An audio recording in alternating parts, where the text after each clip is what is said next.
Sanjay, you can start. Recording has started. No.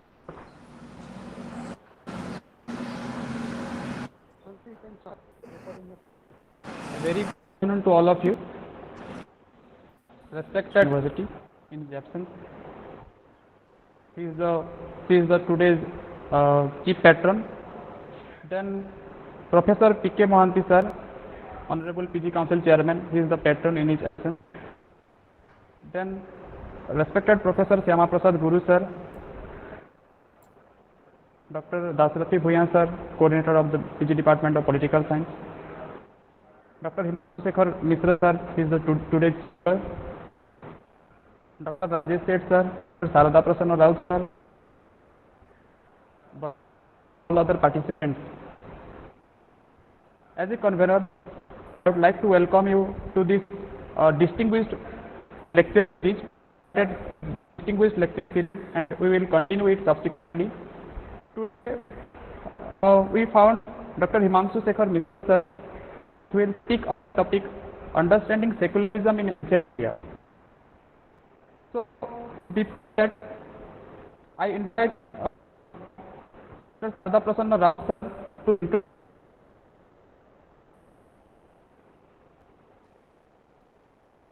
Sanjay, I think I am not able to hear you. I don't know whether audio problem. Audio problem.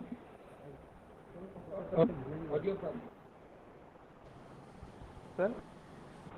Voice cut होउची audio problem होउची voice cut ही जाउची voice cut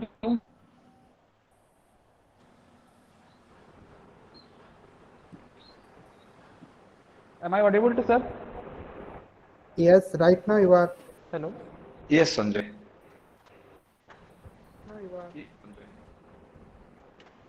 Sarada sir, please introduce the speaker. Okay. Thank you so much. So it is my privilege to introduce today's speaker.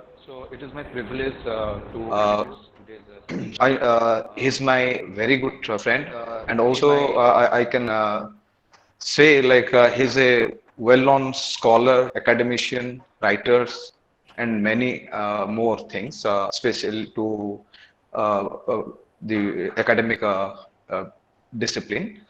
And right now, he is a assistant professor, the PG Department of Political Science and Public Administration, Sambalpur University. And also, before joining as an assistant professor, he was teaching to Ravenshaw University as a guest faculty. And also before that, he completed his master and MPhil program from Hyderabad Central University, and then after he completed his PhD from Jawaharlal Nehru University, JNU New Delhi, and also he has passing interest on secularism and many other theory on Indian political thought. I think through his discussion, we will know more on that. And he's a very good scholar. And also many times I know, like I learned many things from him, especially to the political thought of India. So yeah, so this must I think. I can say as of now. So after his deliberation of this today's lecture, the understanding secularism in Indian the ancient India. So through that also we'll learn so much by him. So thank you so much. Thank you, Sarada sir. Then I would like to request Dr. Dasrathi, Coordinator of the PG Department of Political Science, to introduce the theme of the talk. Please, sir. Okay, thank you. Good afternoon to one and all. Esteemed Honorable Vice Chancellor, Berhampur University, Professor Dept Das Madam. Esteemed Chairman, PG Council, Professor Pratap Kumar Mohanty sir. Respected Syama Prasad Guru sir. Respected Speaker of the Day, Dr. Himanshu Sekhar Mishra. PG Department of Political Science and Public Administration, Sambalpur University. Respected alumni of the department, dear colleagues, scholars, and students. It gives me immense pleasure in welcoming all of you to this webinar. On behalf of the Department of Political Science, I offer my regards to all the dignitaries who have joined the webinar. The theme of the webinar is Understanding Secularism in Ancient India. The term secular is derived from the Latin word seculum. It is the state of being separate from religion or of not being exclusively allied with or against any particular religion. This concept has its origin in a particular Western background, but in terms of its applicability, it has a universal view. By the end of 16th century, the authority of the church in medieval Europe was on a decline due to the Renaissance and the Reformation movement. The economic practices of the new trading and manufacturing classes on the one hand, and the power of new science and technology on the other hand, also effectively undermined the authority of the church. The 30 Years' War came to an end with the Treaty of Westphalia in 1648, and this led to the secularization of life and the acceptance of a secular state in Europe. The Treaty of Westphalia created the progressive secularization of world politics.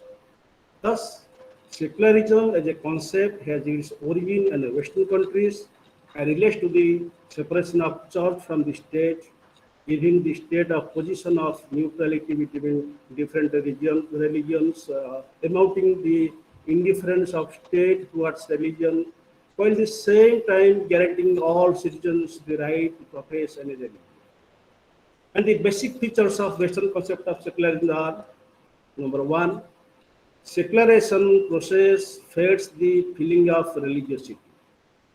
Religiosity procedures are tested with the benchmark of rationalism. All political institutions stay away from religious influences. Secondly, religion and rationality play an important role in speeding up the secularization process. Every secular man is a rational man. He applies logic, wisdom, reason, intelligence, and conscience to outcome the emotional bond of religion. Every secular man investigates the cause and effect relationship associated with all religions.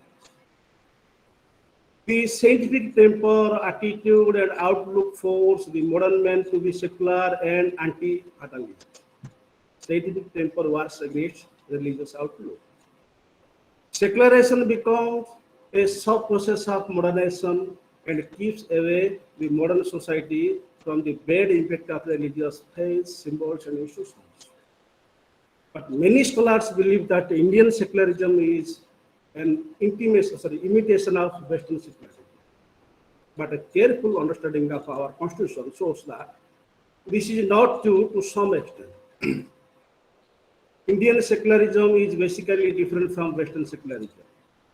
Indian secularism does not focus only on religious institutions, state separation, and it also focuses the idea of inter-religious equality. There has been a culture of inter-religious tolerance in India. Indian secularism deals not only with the religious freedom of individuals, but also with the religious freedom of minority communities. Within it, an individual has the right to profess the religion of his or her choice. Likewise, religious minorities also have a right to maintain their own culture and educational institutions. India is characterized as a secular state because it has no official established religion, and it does not discriminate among its citizens on the basis of religion. The essence of secularism, however, rests on two basic principles: separation of religion from politics, acceptance of religion as a purely and strictly private affair of individuals having nothing to do with the state.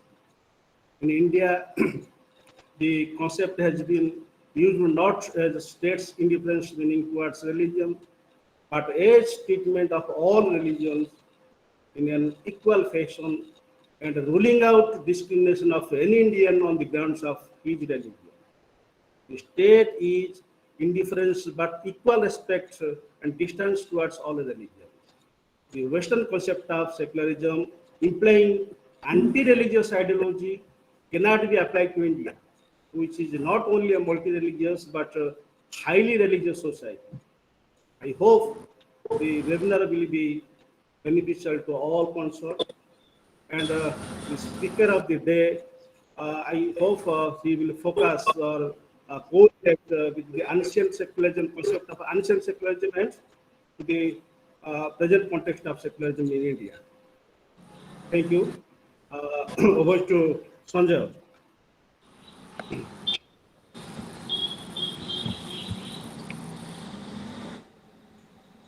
I request Dr. Himanshu Sekhar Mishra sir to deliver his talk on understanding secularism in ancient India.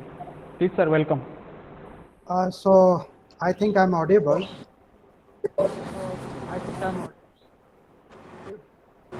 Am I audible to all of you? Yes. And also, Yes.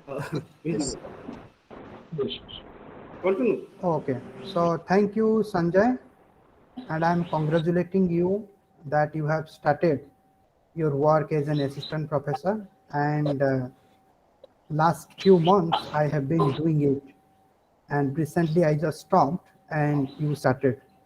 And this, intellectual interaction is the must. I think it is the first step towards creating an academic environment in Odisha. What we learn, we must not hide. We must say it, and then only, we can get where we are right and where we are wrong. So I am thankful to your Vice Chancellor, to your PGC Chairman, and I am also happy to see Professor Syama Prasad Guru sir and all your colleagues. Right. So good afternoon, all of you. Today I'll speak on understanding secularism in ancient India.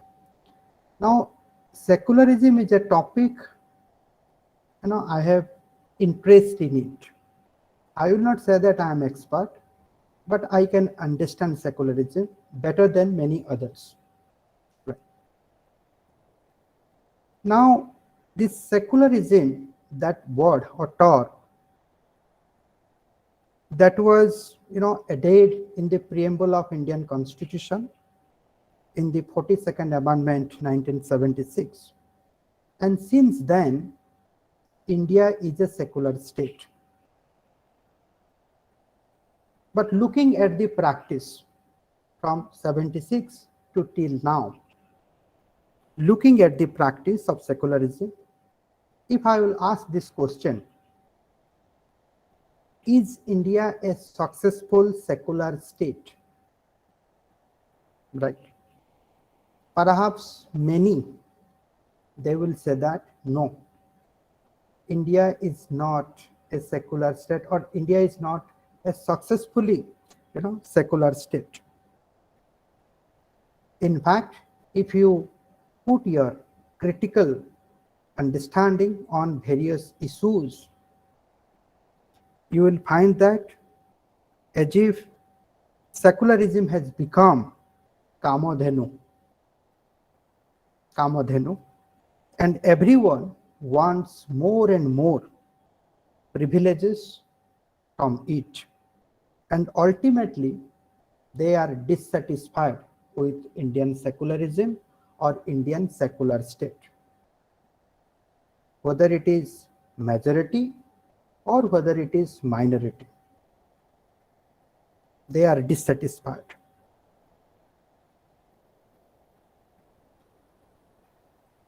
Now, why this dissatisfaction is there?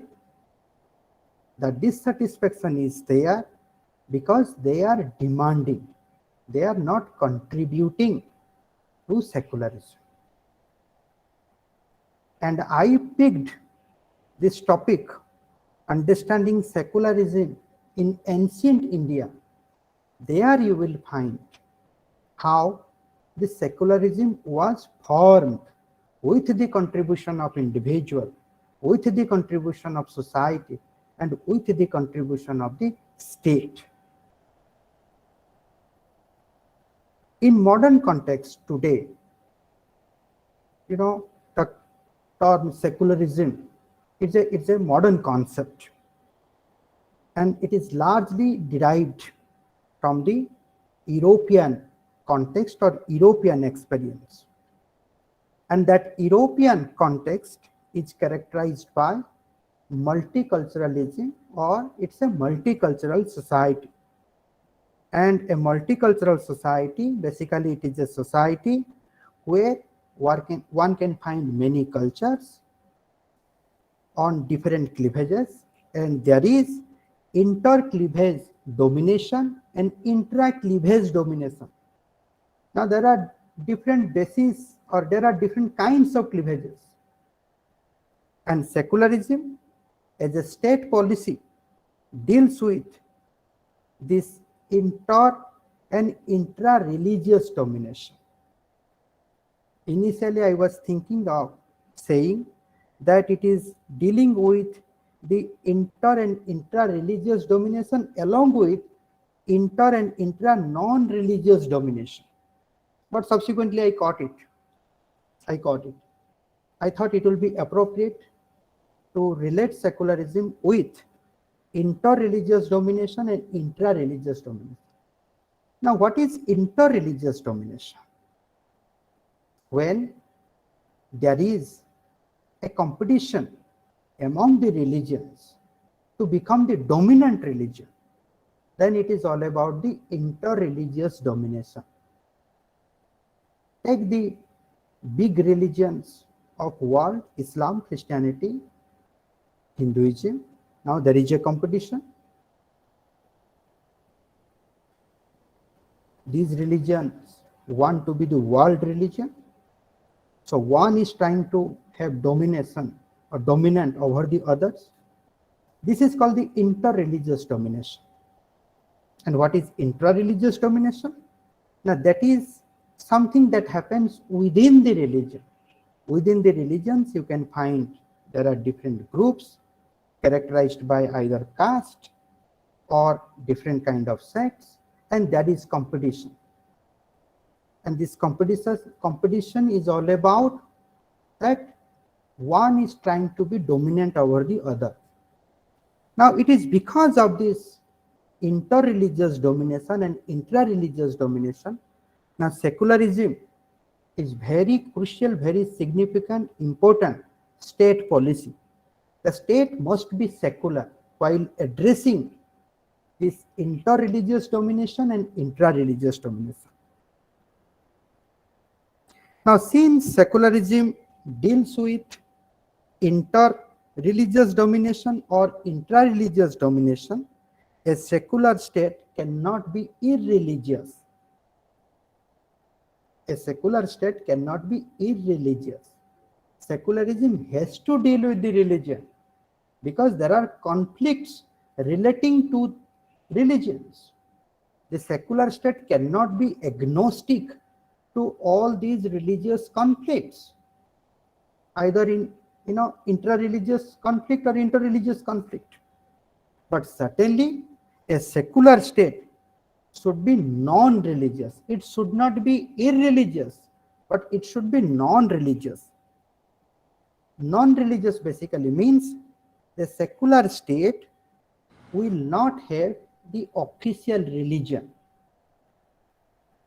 The state should not be attached to any official religion. So basically, secularism manages three kinds of relationship. Relation between the individual and the religion, relation between the religion and the state, and the relation between the state and the individual.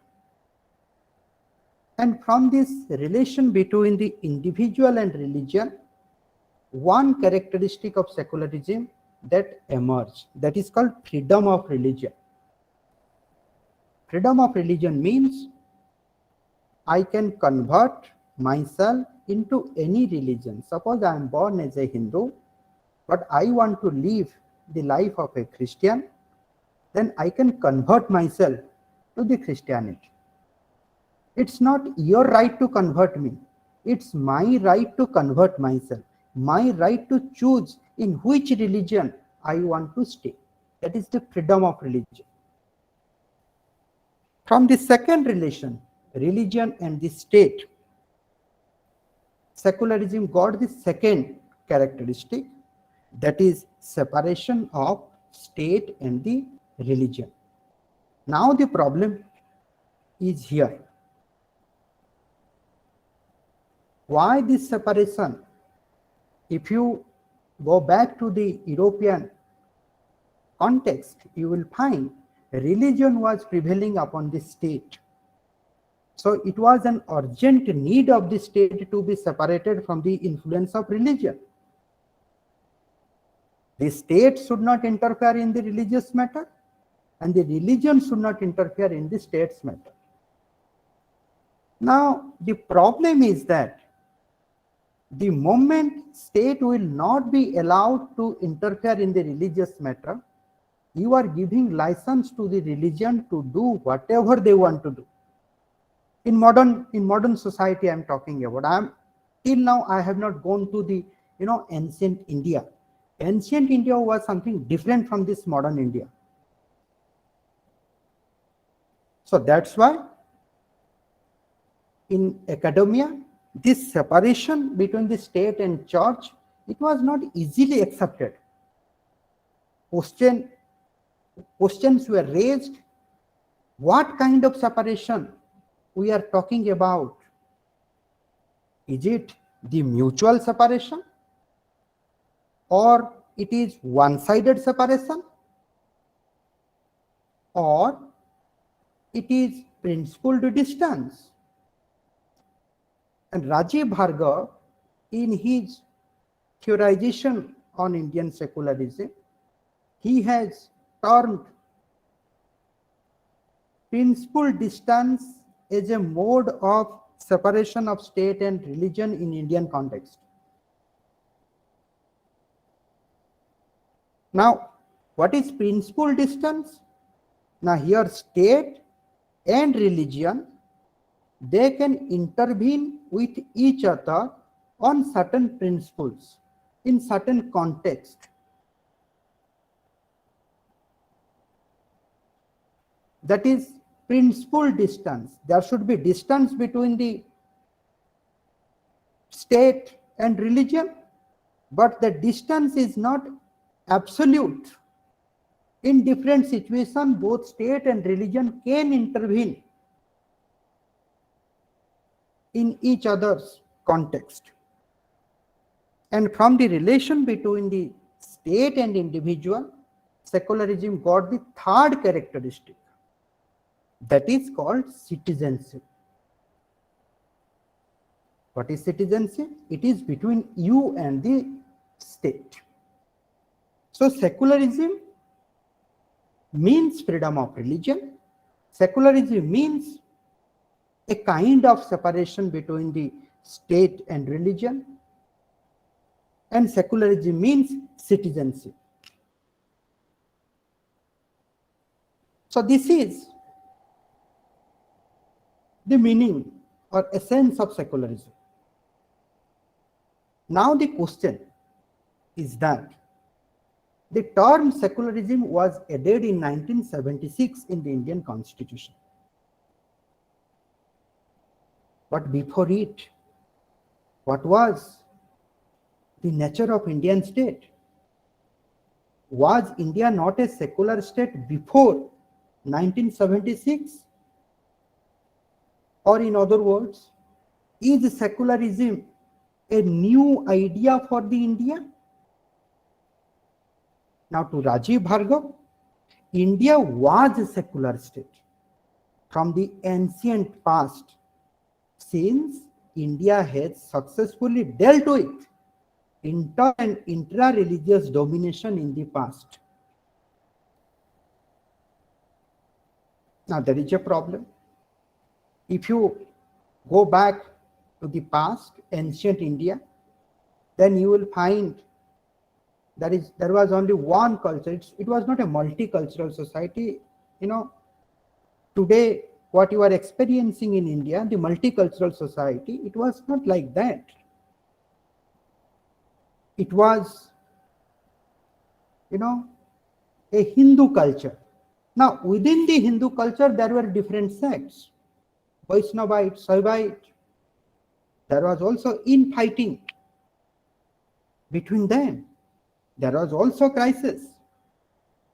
But then how that crisis was managed in the ancient past? So to Rajiv Bhargava, that India has successfully dealt with intra-religious domination in the past. Hence, secularism is not new to India. Secularism is there. And there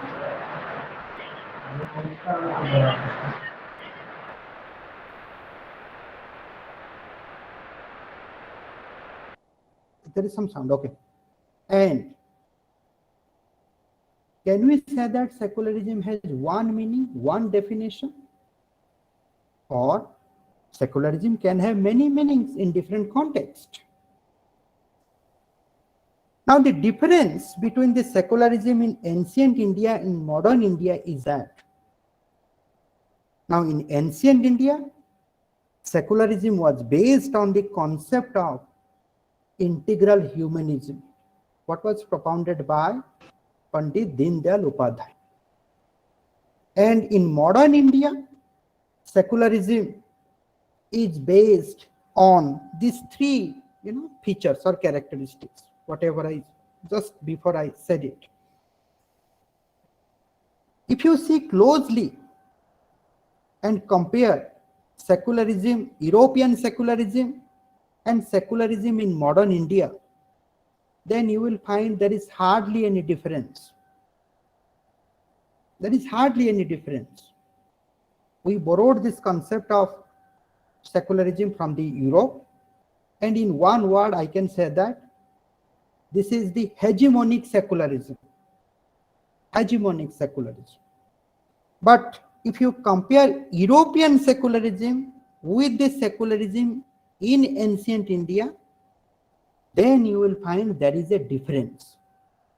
While European secularism is hegemonic secularism, it is a secularism that is the state imposes on each and every religions. Hegemonic, the state initiates everything. The society is not asked to reform itself, rather the state will reform the society. So that's why it's a hegemonic secularism, state initiated social reform. And in ancient Indian secularism, you can, in one word, you can say that it is the spiritual secularism. It is the spiritual secularism. Why? Because it is based on integral humanism. Integral humanism basically means individual, society, and state, they are all integrally connected with each other. Integral humanism means this society constitute of Brahmana, Kshatriya, there are 4 varna, and these 4 varna are organically and integrally connected with each other. One is incomplete without the other. Then you can also say that integral humanism is all about, you can say there are 4 stages of life: brahmacharya, ruhastya, vanaprastha, sannyasa. Now these 4 stages of life, that is also integrally connected with each other. So this ancient Indian secularism, basically it is a spiritual secularism based on integral humanism. Now I am coming to the topic. So secularism in India, means ancient India I'm talking about. Secularism in India may be interpreted as spiritual secularism.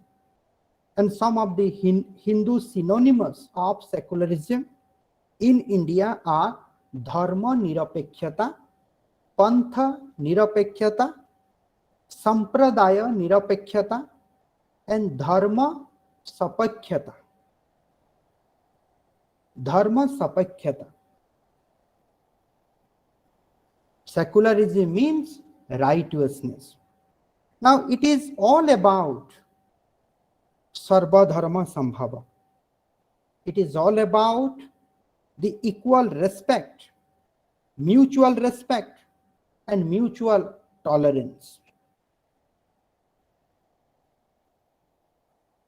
Now Dasarathi Bhuya sir, he very correctly he pointed out that this modern secularism, it was found hospitable acceptance in India, not merely because of the legacy of Western liberalism, democracy, egalitarianism, socialism of Indian elite during the national struggle for independence, but also because of inexorable social and political compulsion and teaching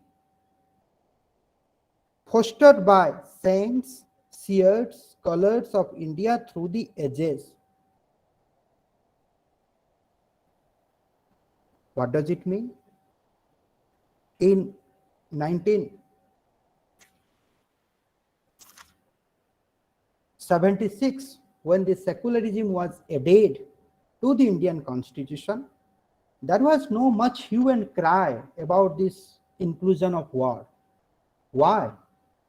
Because India was hospitable to this concept. That concept was not unknown. That concept was very much there in the socio-political environment of ancient India. That concept was fostered by saints, sages, scholars, Indian scholars through ages. So if secularism exists in India, it is not only because of the contribution of elitist intellectual, but also because of the living tissue in the body of India's composite culture.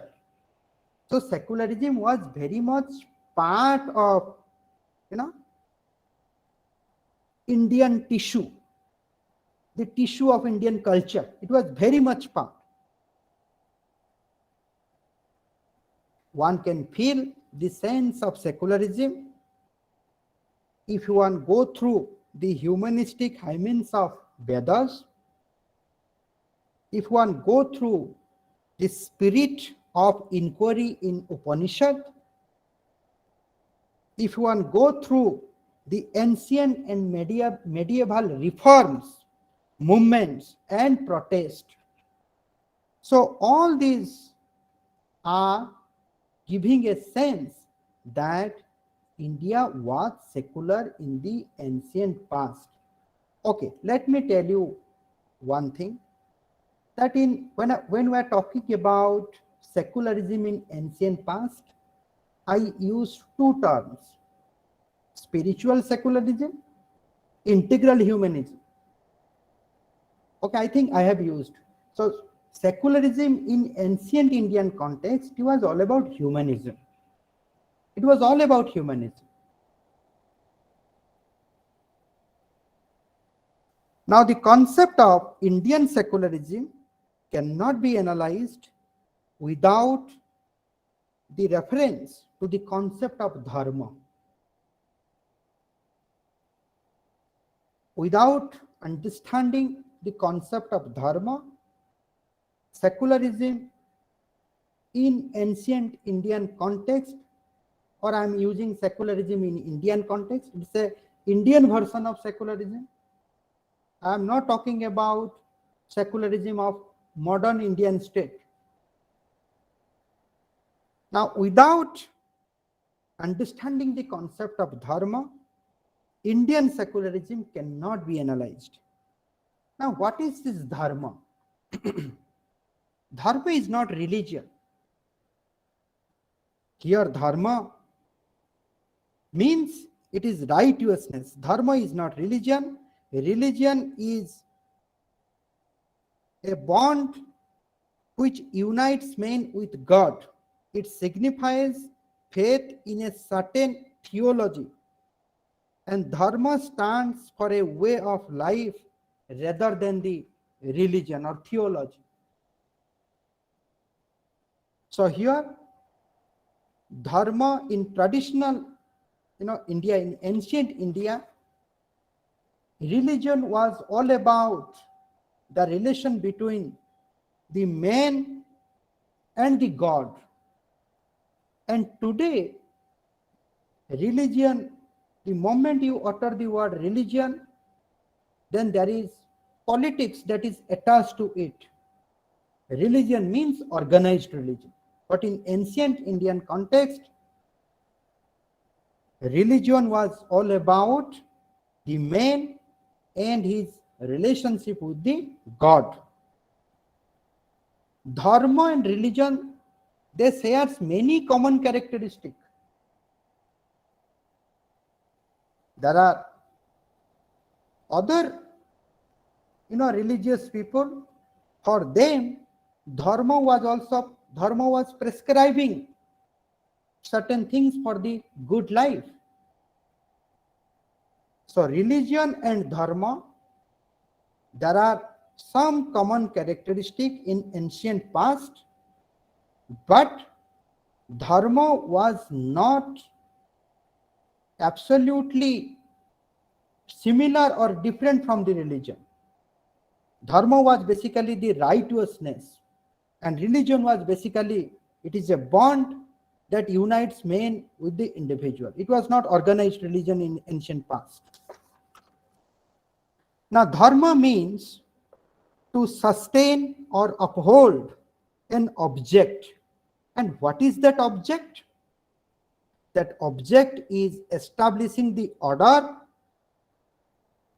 and maintaining the society.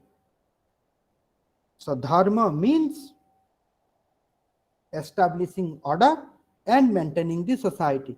It includes, dharma includes ethics, morality, virtue. Now to Manu, there are four principal characteristics of dharma. First, code of Vedas, then Smritis, third, Sadachara, fourth, Atman. These are the four principal characteristics of dharma. And when these four characteristics are read together, it generates 10 ingredients of dharma. And what are those 10 ingredients of dharma? First is the dhriti, that is resolution. Then kshama, forgiveness. Then dama, self-restraint. Astheya, that is honesty. Socha, purity. Indriya nigraha, restraints of organ.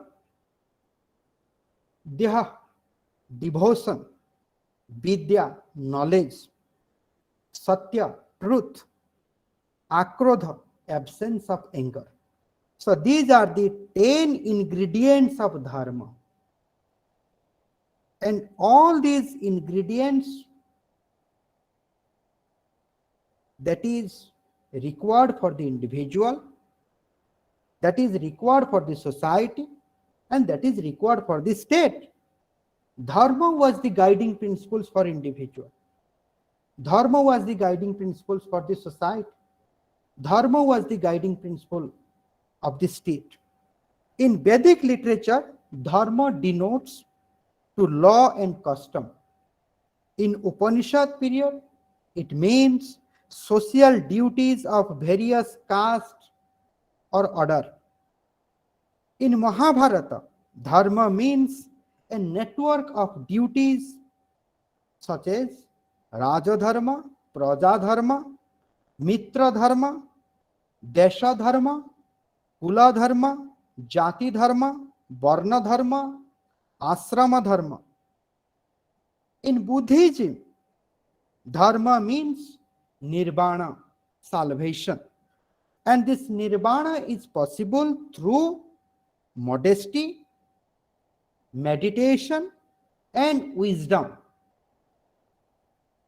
In fact, dharma was the supreme principles of human life in ancient India, which preserves the one who maintains it, and it ruins the one who violates it.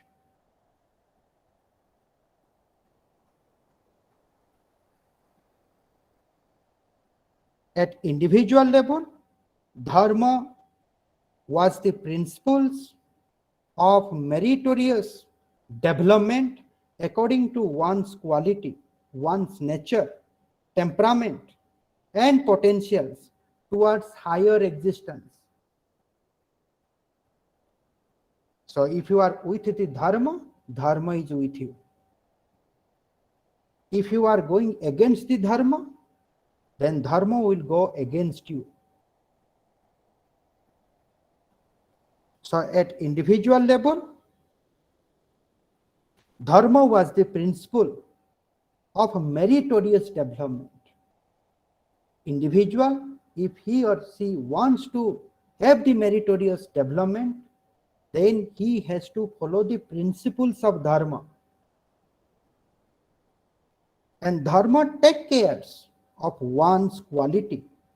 Dharma take care of one's nature, temperament, potential towards the higher existence. There are different kinds of individuals. There are different grades, different nature, different temperament, different potentials. And dharma counts it. And dharma fixes principles looking at different individuals. For community, dharma means attainment of self-rule in terms of its own historical identity. So dharma means self-rule. You must rule yourself. Your history, your culture must be the guiding force for yourself. And dharma in ancient India prescribed moksha or salvation as the ultimate aim of human life. And the rest, dharma, artha, kama, is the immediate objective of both state and the individual. So the ultimate goal of human life is the moksha, and dharma prescribed it. And the rest, artha, kama, these are also, or these should also be guided by the dharma.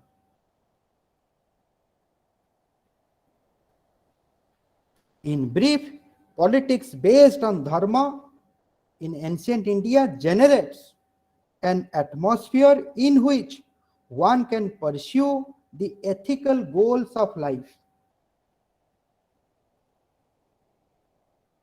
Now, contrary to the modern notion of politics as struggle for power, politics during the ancient period was referred to as Dandaniti and Niti Shastra. So politics in modern society and politics in the ancient period was different. In modern period, politics means struggle for power. Politics means hypocrisy. Politics means manipulation. And ancient period politics means dharma. Politics means danda. Politics means niti shastra, principles. Now, many thinkers of modern time, some ancient Indian writers like Manu held that the ultimate sanction behind the state is the force, and if not used, the alternative is the law of jungle.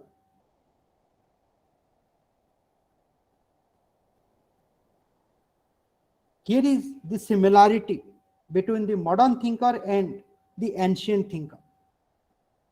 That state should be given the force to maintain the law and order, justice, dharma. Otherwise, it will be just like a state of nature. The big fish will eat the small fish. It is the danda which rules all over the subjects, or subject means citizens or people. It protects and secures them. It promotes social stability. These are the functions of danda. It enables individual and the state to have new achievement to their credit. But this danda is not arbitrary. This danda is according to the Dharma Shastra. And this danda also protects the Dharma Shastra.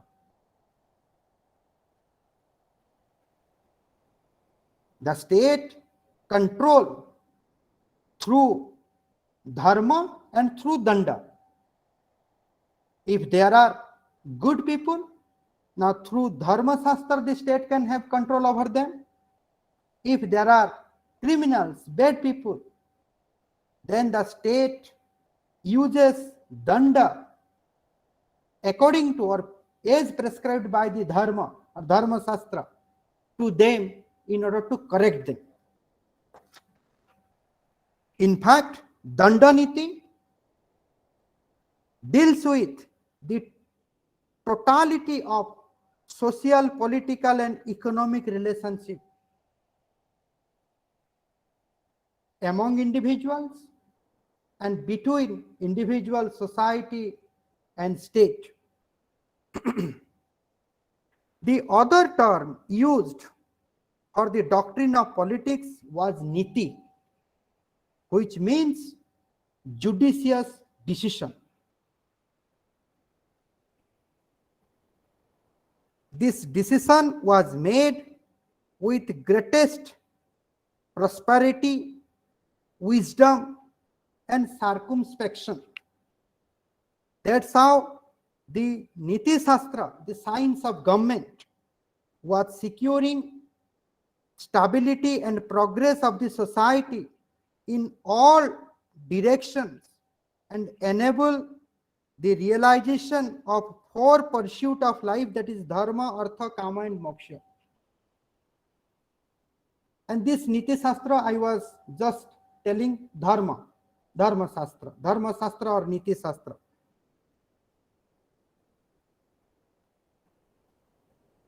The relation between the dharma and politics can be analyzed in three different contexts. What was the relation between the dharma and politics in ancient India? It can be analyzed in three different contexts: at the individual context, at the societal context, and at the context of polity. Now, at the individual level, what was the relation between the dharma and politics? Now, ancient Indian tradition perceives individual as an intrinsic part of the society, constantly striving to attain salvation or liberation by following the path of dharma, artha and kama, by involving himself in the day-to-day social economic activities and also striving to attain perfection for himself in common with others. So what it means? The individual, while attaining the moksha through artha, kama and dharma, the individual was not selfish. The individual was involving himself in the day-to-day social economic activities and striving to attain perfection for himself in common with others. So in ancient India, the self was not a detached self. It was very much attached self. मैं तुझ में हूं और तू मुझ में है. That was the relation among the individuals. All individuals were integratedly connected with each other. And in this respect, he becomes more duty conscious than right.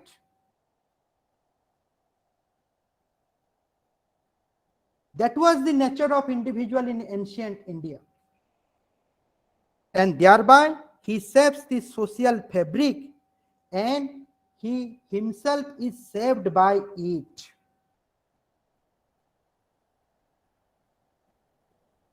State was the facilitator of this process.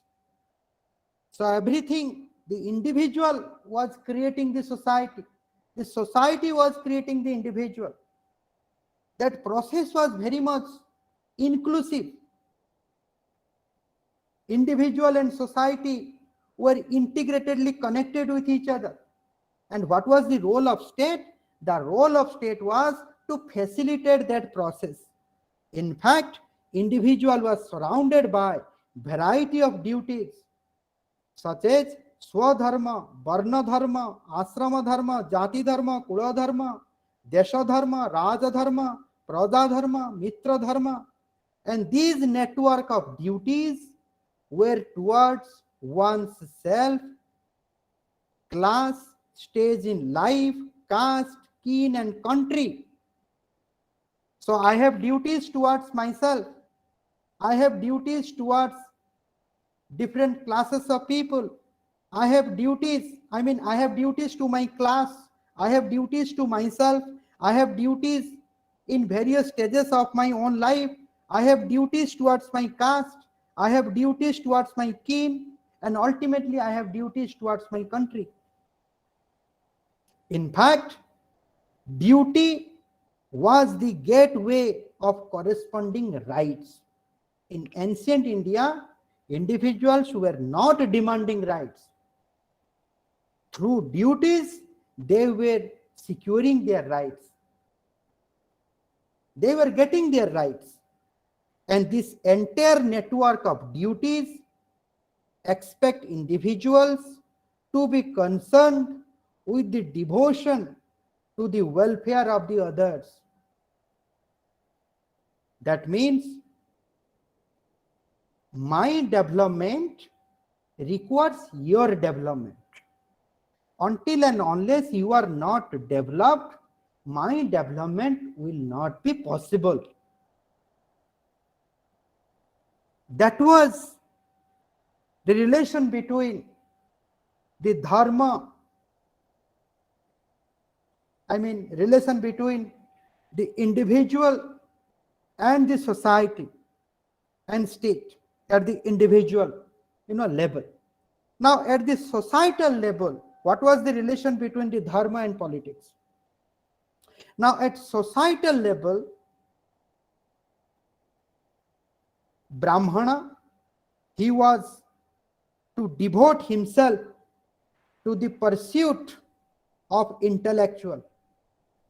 Now many times I feel that Plato, his theory of philosopher king, perhaps he has taken it from our Hindu tradition of ancient past. Now at societal level, the Brahmana was to devote himself to the pursuit of intellectual, religious and philosophical activities.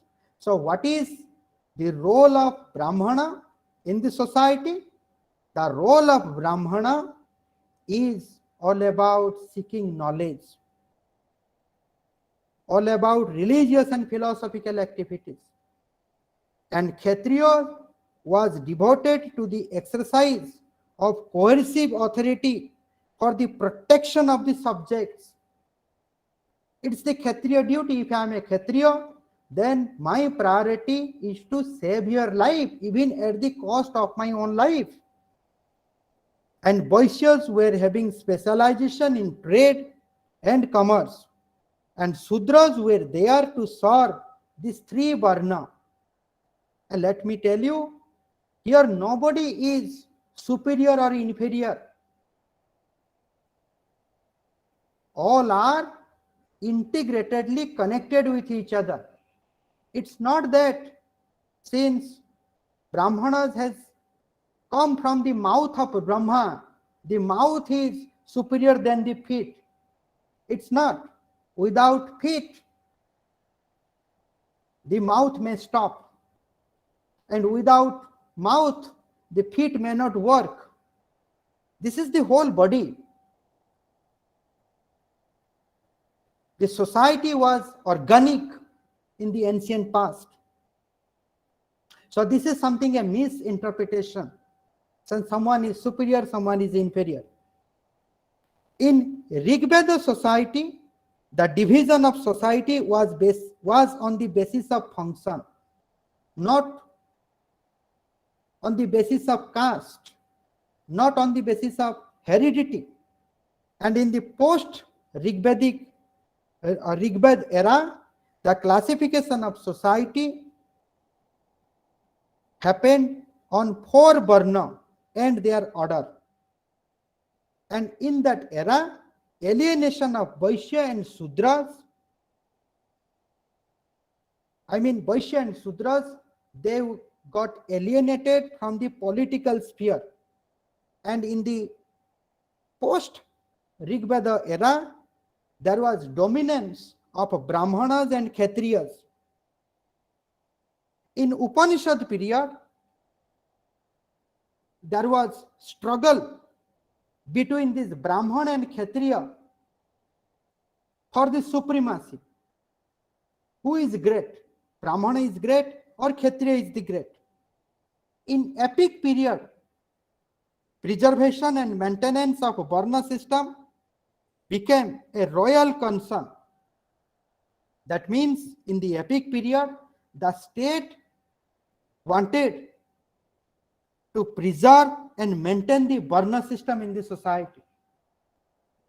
In fact, Varna system was the facilitating, it was facilitating to the state. The state was trying to preserve and maintain the Varna system.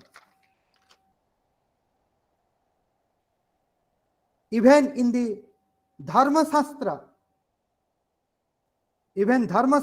indicated a clear division of society with the predominance of the Brahmanas and inferior position of the Sudras. If you want read Manu, one may find this, how Brahmanas, they were having predominant position in the society, and how Sudra was pushed towards a very inferior position. Now Buddhist scriptures voiced against Brahmanism and advocated the supremacy of temporal royal Kshatriya power. Buddhism was against the Brahmanism,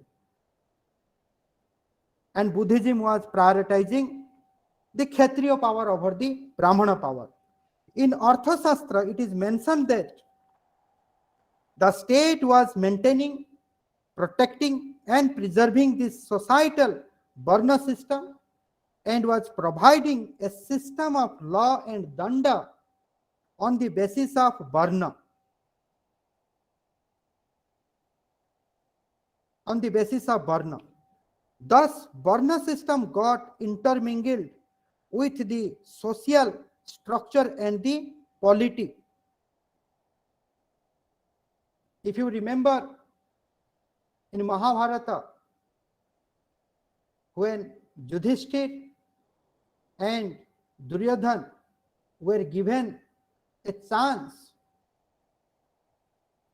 to give a judgment on a murder that has been, that murder was done by, 4 people of 4 Varna, Brahmana, Kshatriya, Vaishya, Sudra.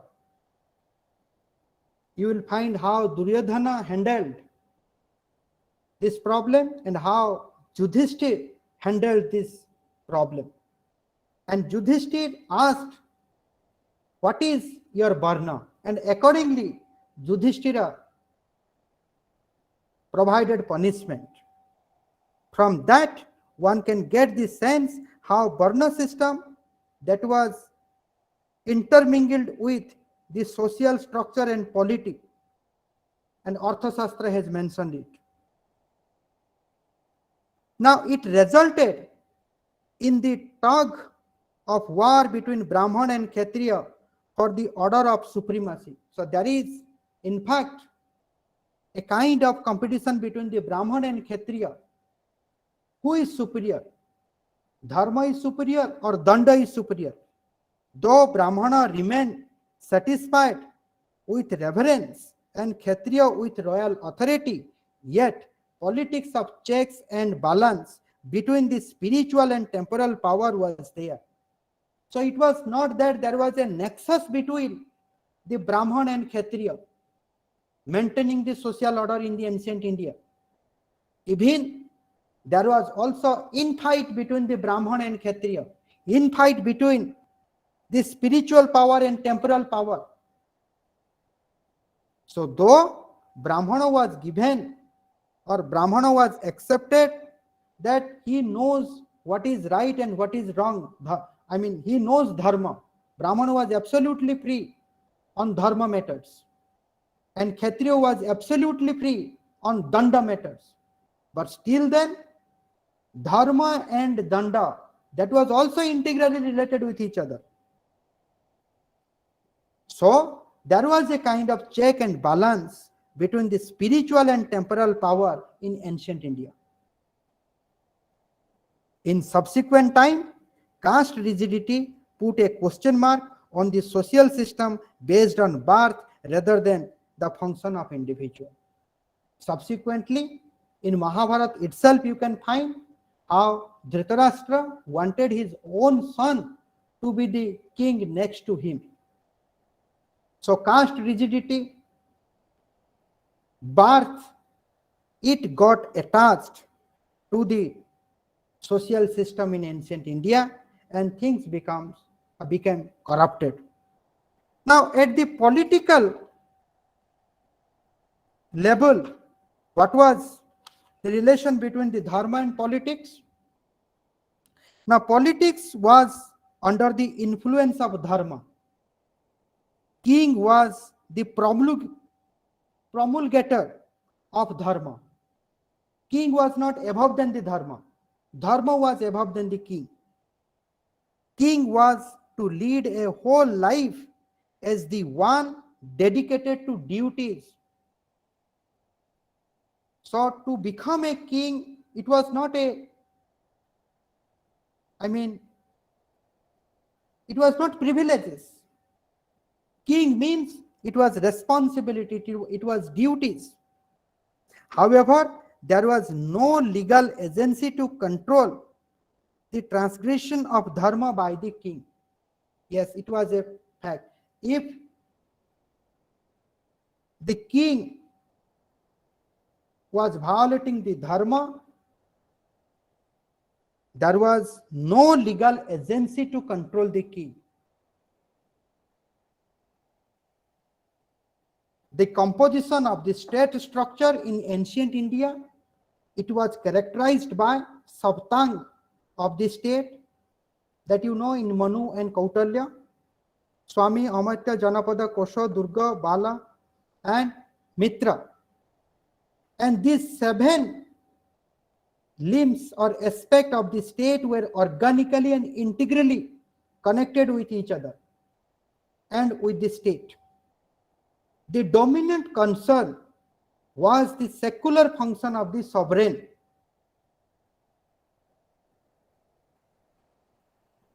The dominant concern of the state was the secular function of the sovereign.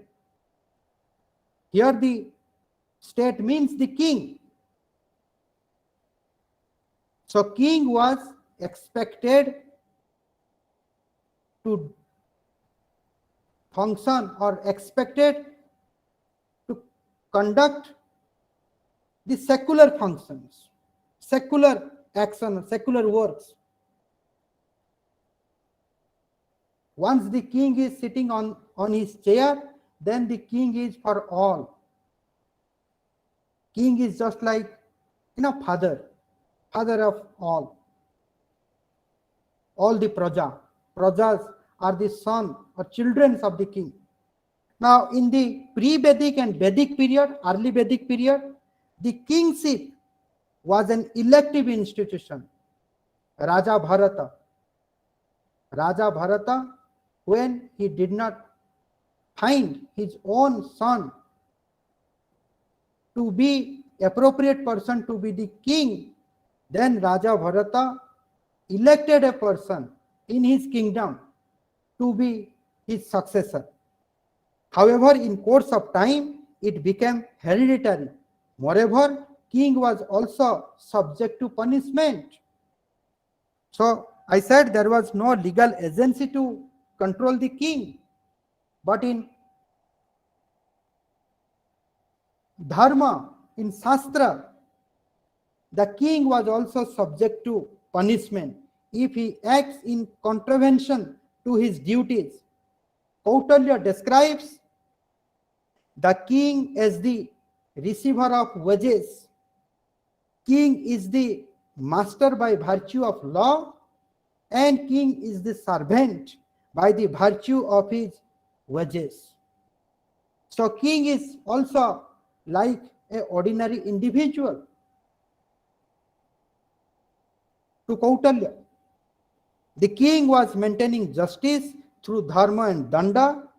In non-anarchical situation, dharma was the guiding force for the king to maintain the justice, and in anarchical situation, through danda, king was maintaining the justice. Danda was guided by dharma, and dharma was protected by the danda. So danda and dharma both are integrally connected with each other. So there were 4 legs of law. And what are those 4 legs? One is the dharma, that is sacred law. Another is the vyavahara, that is evidence. Third is the samastha, that is history. Then rajasasana, that is edicts of king. These are the 4 legs of law in ancient India. If the king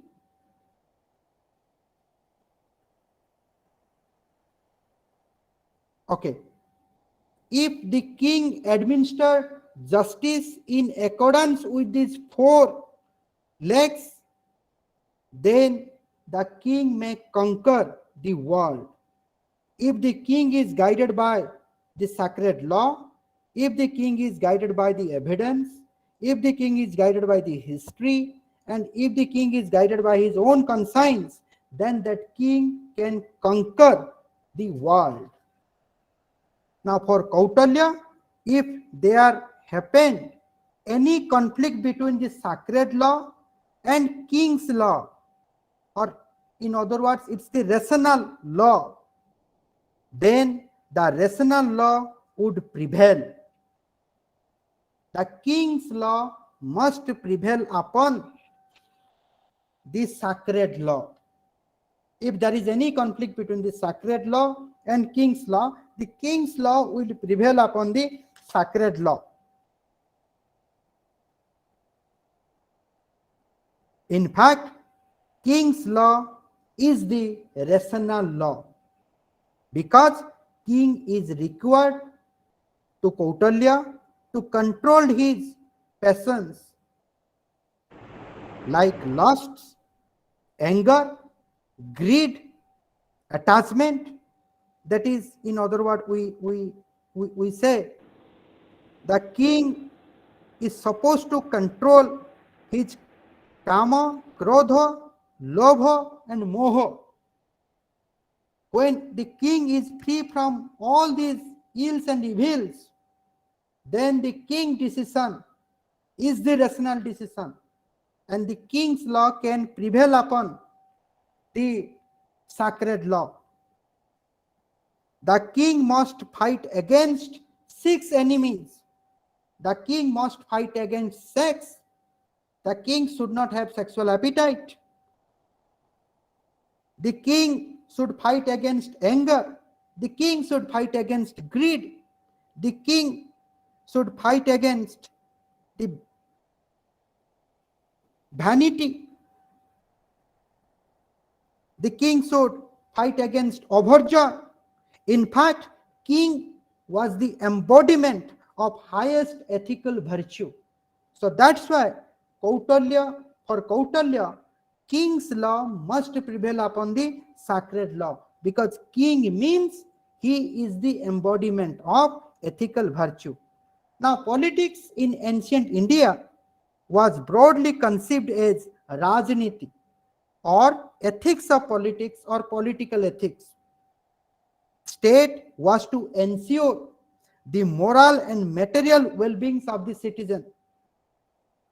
The purpose of the state was the promotion of dharma, artha, kama, and the foremost objective of the state was the promotion of dharma.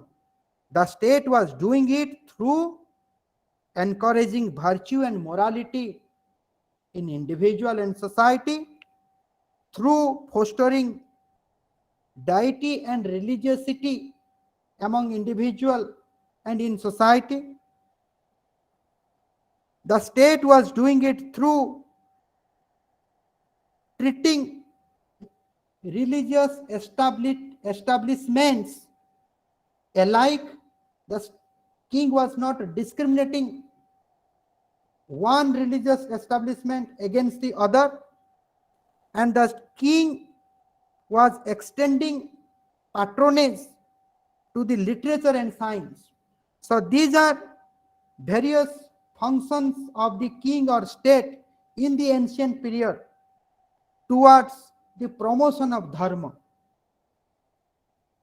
The promotion of dharma by king did not mean the enforcement or imposition of any particular faith or belief. In fact, kings were welcoming spiritual help from the Brahmanas. He was not at all an instrument in the hands of Brahmana. Brahmana was only giving suggestion to the king, but Brahmana was not guiding the king. Ultimate decision was depend. King could take the ultimate decision. So it was not the Brahmana was guiding, the religion was guiding the state. The religion was assisting to the state in the ancient period. The state was having autonomy. The state was independent, whether to take the advice and take the advice of the Brahmana and execute it or not. There was clear-cut demarcation of the function between the king and the royal priest. The king was not guided by the royal priest. Royal priest was helping to the king. There was clear-cut demarcation of function between the king and royal priest. In case of any dispute, as I have said earlier, the king was prevailing. So in ancient India, state was related to dharma. State was not related with the religion. Here, religion means a religious establishment. The state was, or the king was alike, treating alike to different religious establishments. So the state was related with the dharma, not the religion, despite the fact that religion was looked at as a way of life. Despite Hindu religion is deeply connected with the dharma, Hindu philosophy. Despite Hindu religion is connected with the Hindu philosophy, but still then the king was maintaining distance from the Hindu religion, and the king was guided by the dharma. And this dharma, basically, it was derived from the Hindu philosophy. And in Hindu philosophy, the dharma is for all, for non-Hindu also. Sarva dharma sambhava vasudhaiva kutumbakam. So that's it. I hope you got a sense what was the mode or sense of secularism in ancient past. So there are many features of secularism in modern time that is also that was also there in the ancient India. So I think in a time, this is a very critical time for all of us. We are very much critical about the modernity. Modernity in the name of freedom. It is increasingly giving us a lot of pain. Now it is the high time to critically engage with the modernity, and if possible, it is absolutely right to go back to the tradition and learn something good, especially to create some conditions in which individual and society and state will be integratedly connected, and individual will lead a good and happy life. So thank you, Sanjay. I am stopping here. Thank you so much, sir. You are speaking since 1.5 hours. We are really thankful to you. Then I would like to invite Professor Syama Prasad Guru sir to deliver his observation on this topic. Please, sir, welcome.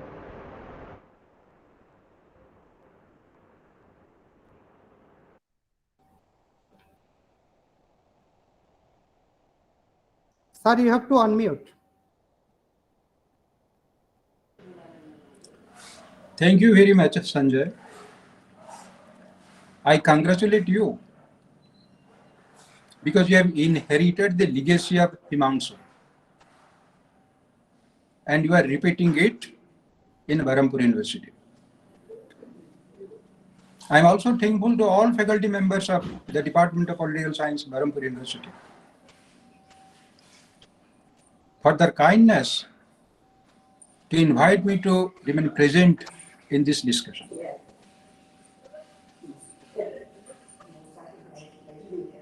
So far as this topic is concerned, on which Himanshu has deliberated long,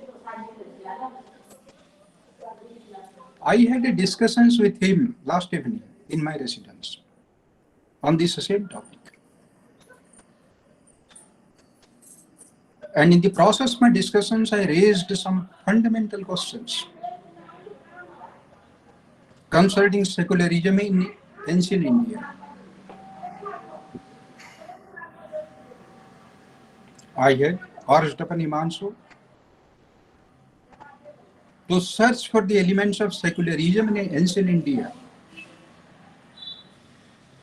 and to reflect those essential elements in his discussions and deliberations today,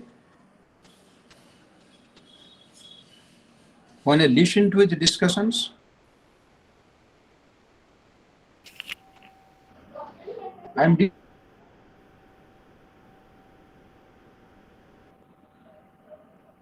I could not find answers to my questions.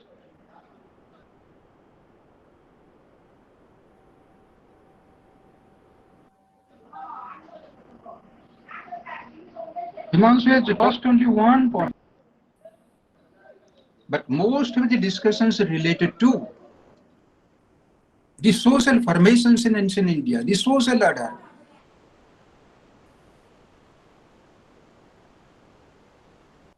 the Varna system, role of individual member of the society in the political process, in maintaining law and order situation, samadama, danda, veda, etc.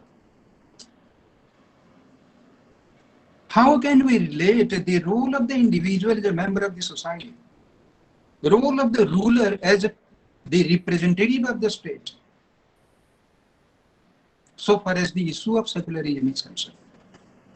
How can we say that in ancient India there was a secularism? I could not find any substantive evidences throughout the discussions of Himanshu.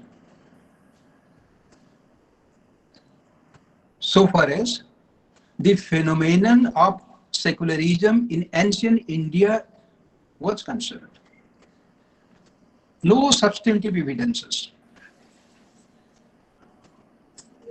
Superficially, when you observe the socio-political process in ancient India, we come to find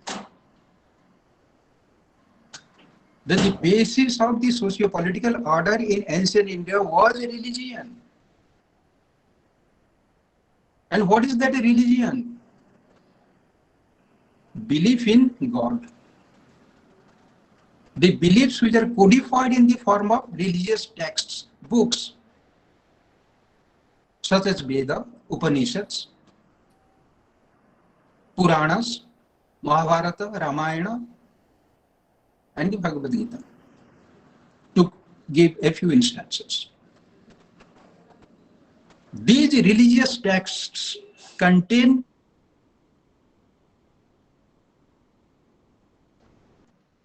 some principles, codified principles which have been codified by ancient rishis and saints to order our socio-political life for the purpose of establishing justice in society, stability, socio-political stability and viability.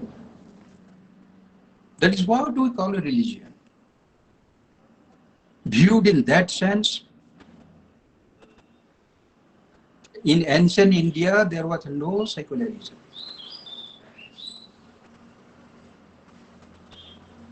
There was no secularism at all. Because the Indian socio-political life historically is based upon religious principles and norms, codified and contained in our ancient religious texts, Veda, Upanishad, Puranas, and Gita. Let us analyze the phenomenon of secularism at two interrelated levels, at the level of the individual, at the level of the state. Was an Indian individual in ancient time a secular individual? What would be our answer? Was he secular? Was the ruler secular and therefore the state secular? Outwardly speaking, no. Why? Because so far as the individual is concerned,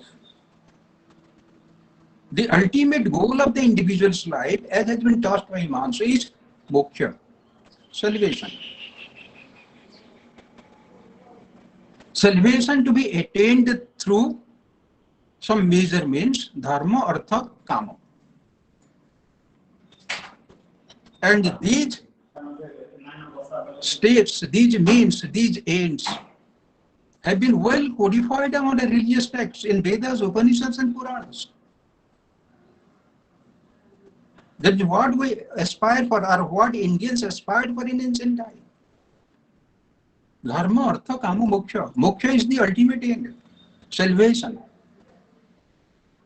And what is that salvation? Salvation is attainment of Satchidananda. Satchit Ananda. You have to identify yourself, you have to elevate yourself to a higher level. Moksha is not to be attained in a place like Swarga, which is somewhere in the sky. Moksha is to be attained here, on this world. That is why we come across the statement, Chidananda Rupa, Sivoham, Sivoham. I am Shiva, I am Chidananda Rupa, and that is salvation. One must understand it, undertake endeavors to become Satchidananda, Chidananda. One must undertake endeavors to become Shiva. That is what our religious text teaches. How can we say that we are secular, non-religious? What is secularism? How do we understand it presently? It is a secular, the word secular is an Western word, or English word, English term. That means non-religiosity or non-religiousness. You are expected to be non-religious in your thinking, in your activities, in your interactions, in your behavior. Viewed in that sense, can we call that the ancient Indian was secular? No, because the ultimate end of life is moksha, attainment of Satchidananda state of mind. Through means dharma, artha, kama, moksha. And what is the dharma? What are the principles of dharma, norms of dharma? These have been also codified in the ancient religious texts. If you read Vedas, Upanishads, Puranas, Gita, you will get norms of dharma, righteousness, duty orientation, what you should do, what you should not do. All these are the product or outcome of our religious thinking. So far as the ruler of the state is concerned, or was concerned, the ruler was also never secular, because the ruler ruled on the basis of dharma. As codified, the principles of dharma which have been codified in the ancient religious text. And he is to take the help of the Rajaguru for interpreting the religious texts and ruling over the people accordingly. In ancient India, the rulers, the kings, the monarchs were establishing temples, huge temples. Go to anywhere in India, you will find temples and temples, beautiful architecture. Were they religious or were they secular? What would be our answer? They were promoting the cause of Hindu religion or ancient Vedic religion. So how can we come to conclusion that in ancient India, the individual was a secular individual and the ruler of the state was a secular institution or a secular ruler? This is fallacious.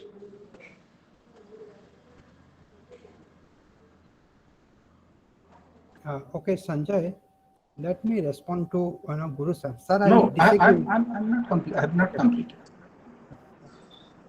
Sanjay, hello. Yes, sir. Sanjay, Vishnu sir has joined.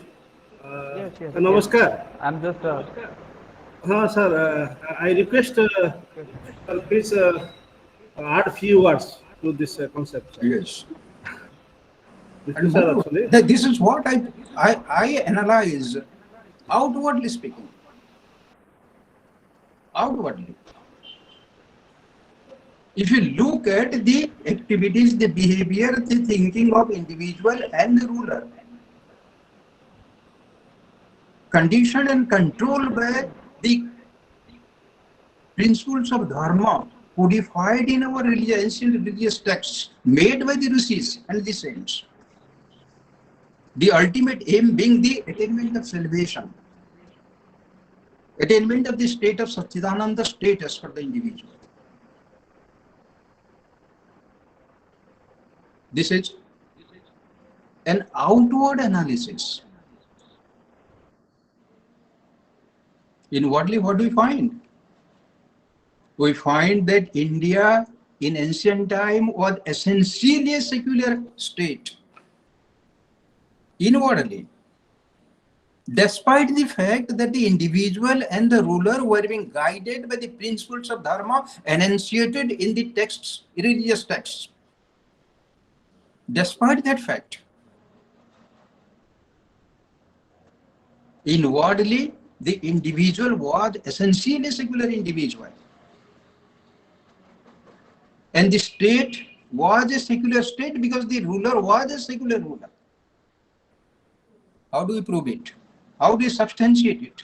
How do we justify our understanding of this phenomenon? How can you come to conclusion that in ancient India, the individual was secular and the state was secular, the ruler was secular? I'm not going into the role of the ruler or the Samadanda Veda Niti, etc. I'm not discussing on the social formations of the Varna system, their interrelationships. No, that is not the central theme of this topic. The central theme is secularism in ancient India. How do we prove it? How can we say that in ancient India there was a secularism at the level of the individual, at the level of the state? Yes, it needs a redefinition of the term secularism. That is what I yesterday told Himanshu in the process of my discussions. We have to redefine it. We have to decolonize our mind. We have to reinterpret our ancient texts, religious texts. We have to redefine and reinterpret our ancient societal culture.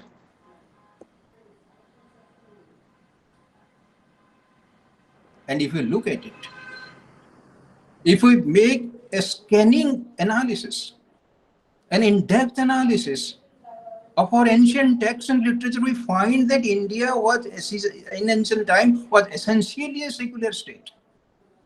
Ancient Indian was a secular individual.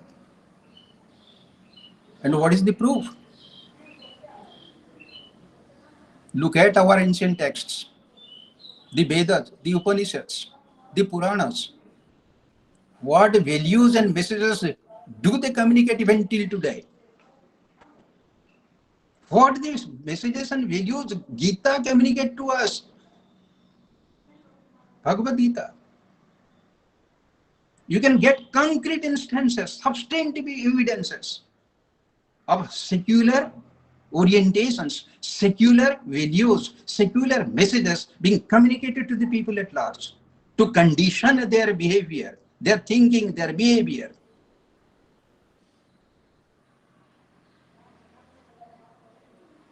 Take the specific instance of Bhagavad Gita. It contains the dialogues in between Krishna and Arjuna on the battlefield of Kurukshetra.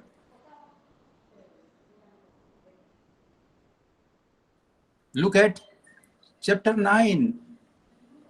What Krishna says. Aham atma gudakesha sarva bhuta sayasthita. Chapter 11. Ishvara sarva bhutanang hridisir junatishthati. Ishvara, the ultimate universal consciousness, is present in the heart of everyone, every human being. And what he says again? Jo mang pasyati sarvatra sarvancha moi pasyati tasya hanna pranasyami sachamena pranasyati. One who sees me in everything, in all beings. He is the dearest to me. This is what Krishna teaches us in Bhagavad Gita. And finally, what he says? Nivaira sarva bhutatma jahasa mameti pandava. Nivaira, non-enmity. Why? Because we are, if you follow our religious text and principles, dharma, what we call as dharma, duties. Dharma we interpret as duty. And duty is to be conditioned or performed by the religious norms, which have come down to us through our ancient religious texts, through the mouth of God. So if we follow these religious principles, the messages, what type of messages are being communicated through Bhagavad Gita by Krishna to the mankind as a whole? That you cannot discriminate among yourselves, you cannot exploit one another, because you must find my presence in the heart of everyone. I am present in the heart of everyone. Therefore, you are not supposed to discriminate. You are not supposed to do violence. Nivaira sarva bhutatma, he says finally. Nivaira, in chapter 11, he says, Nivaira sarva bhutatma jasamameti pandava. You are expected to be free from malice, free from enmity. Why? Because I am within you, I am in the heart of others also. So every human being is equal. Every human being is supreme and absolute, sovereign. Every human being enjoys liberty to the greatest extent possible. There is perfect equality. So our religious text teaches us to practice the values of liberty, equality, and the consequences fraternity. This is what we term by justice. The aim of human life is establishment of justice. The aim of the state is establishment of justice in the sense of the harmonious synthesis among the values of liberty, equality, and fraternity. There is no place for exploitation, no place for competition, no place for comparison, no place for malice, hatred, no place for hinsa, violence. See here, secular values are being propagated through our religious texts. These are the secular values, human values. Human dignity must be asserted. Human equality must be asserted. Human fraternity must be asserted. And that is what is well reflected and manifested in Mahabharata and Ramayana also. What is the root cause of the Mahabharata war? The indignity caused to Draupadi during the Vastraharan time in the Rajasabha of Duryodhana. Human dignity must be maintained. That is the cause for why Mahabharata war was fought. What was the cause of Rama Ravana war? Indignity caused to Sita. Sita was stolen. Indignity was caused. So human dignity must be protected, must be promoted, and there is nothing religious about it. Human equality must be recognized and protected, promoted. Liberty must be protected. Fraternity must be established. There is nothing religious about it.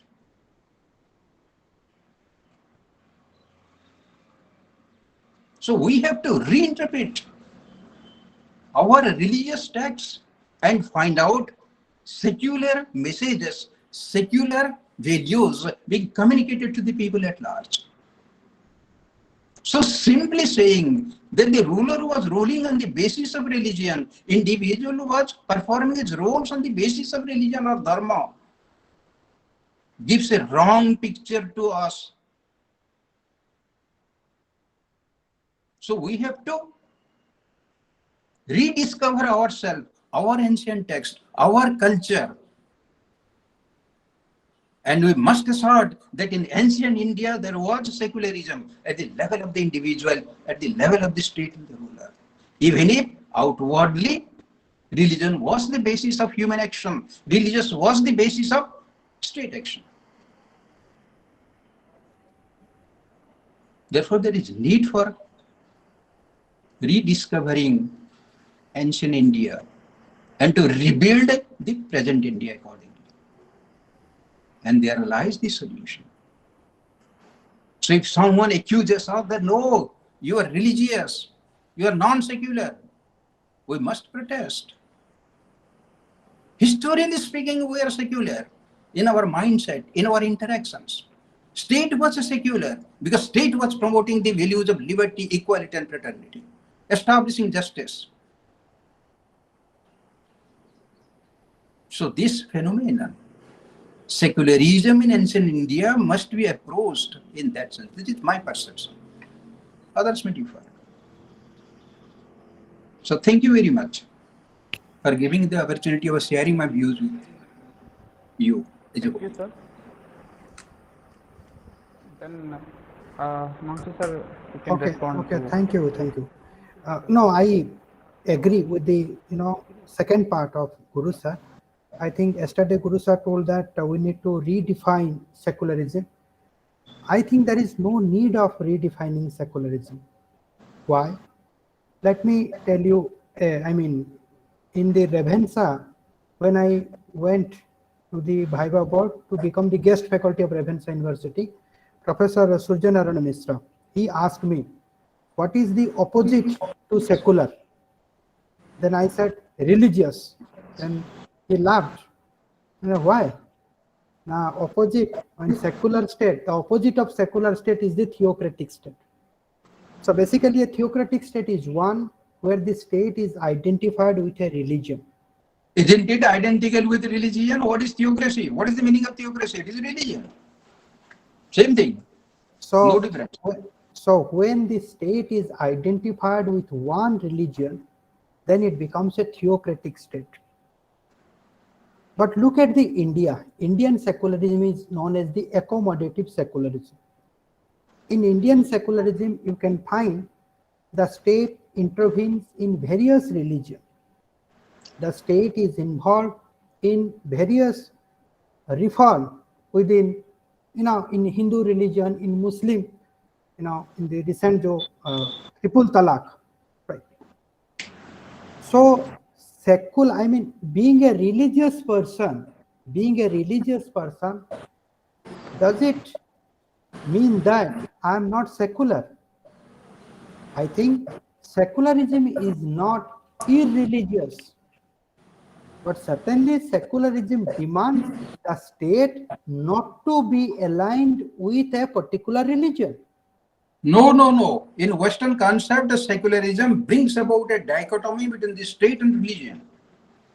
Complete dichotomy, complete separation. You are a secular individual. You become non-religious in your orientation. Sir, I disagree.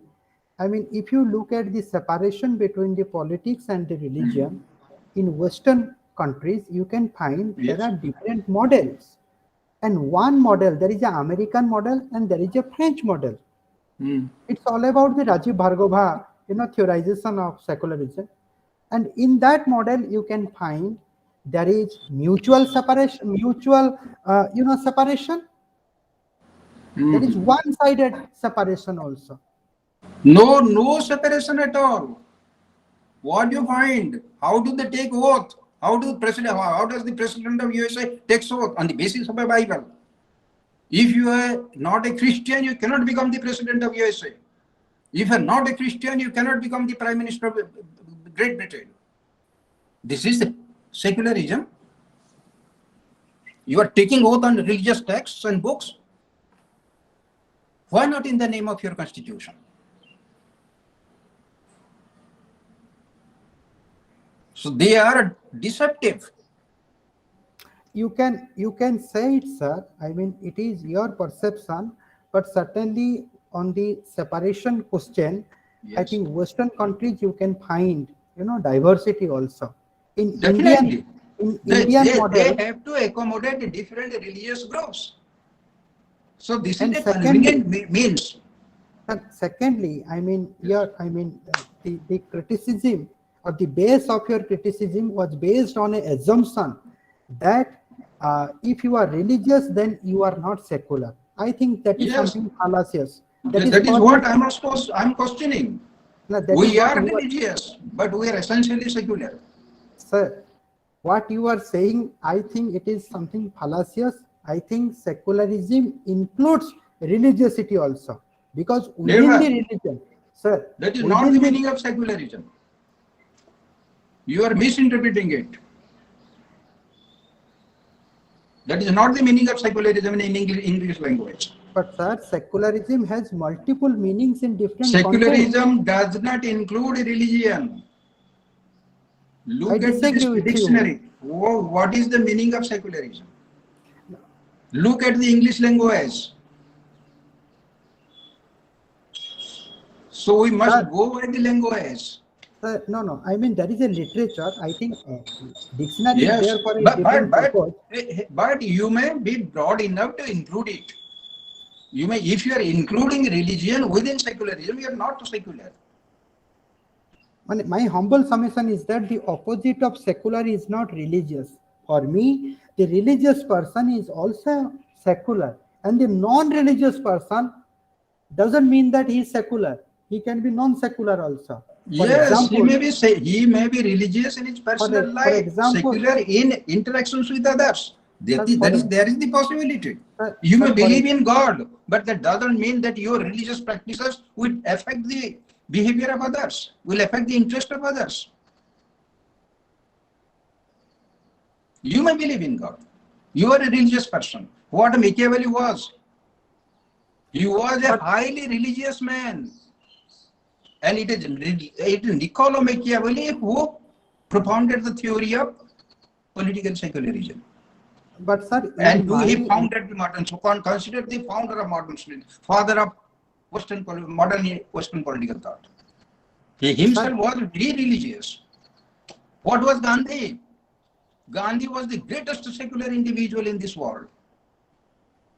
Look at Gandhi. He was the highest, at the same time, very staunch religious man. At the same time, he was the highest secular individual.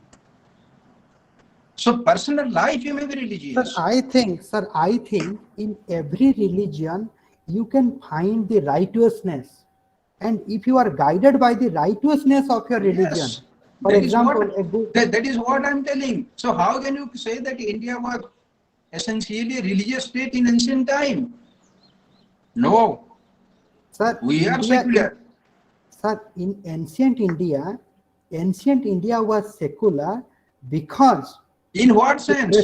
the In what sense prescription- it was secular? It was secular in essence, not Yes. in form. It was in essence. We are talking about Yes. essence only. Essence. We are not talking about the Yes. form of secularism. If you outwardly look at it, the Western people will criticize ancient Sir. India as a non-secular. That is something a hypocrisy.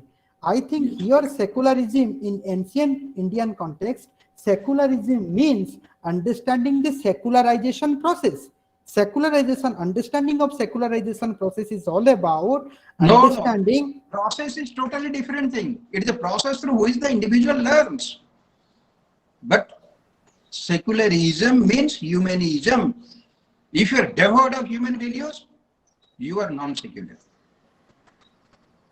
Sir, the secularization process is all about knowing the righteousness in different religion and deriving the principles of secularism from different religious scriptures. Yes, but the essence is your humanism. You draw Yes. human values from different sources. No I one prevents agree. you. Sir, in the beginning, I said that the ancient Indian secularism was based on integral humanism, not only Yes. humanism. It is Only integral on humanism. that point you commenced your discussions, but subsequently you digressed. There was no relationship between the topic and your discussions. Okay. That was the problem. It's all right. Sanjay. Okay, Sanjay, Hello, you can. Sanjay. Thank you, Sir. Yes, sir. There are some questions in the chat box. You should respond. Yes, Start yes, the sir. It's time for question answer session. There is a question asked by Manasi Mohanty. How secularism is related to citizenship and how does it affect our society? And if we don't adopt secularism, then what will be the nature of Indian society?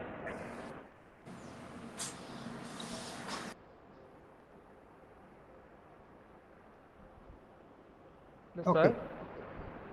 Okay, let me answer that. Citizenship itself is a secular, concept.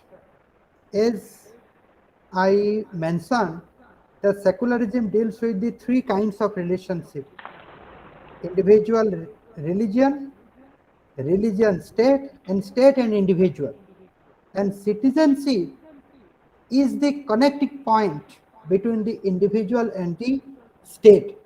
The state treats the individual irrespective of his or her cleavages. So there is, the state doesn't discriminate. So since the state does not discriminate individuals on his or her cleavages, it is something related with the secularism. And how does it affect our society? How does it affect our society? What? I mean, I didn't get it. I mean, you are talking about citizenship or you are talking about secularism? If you do not adopt secularism, then what will be the nature of Indian society?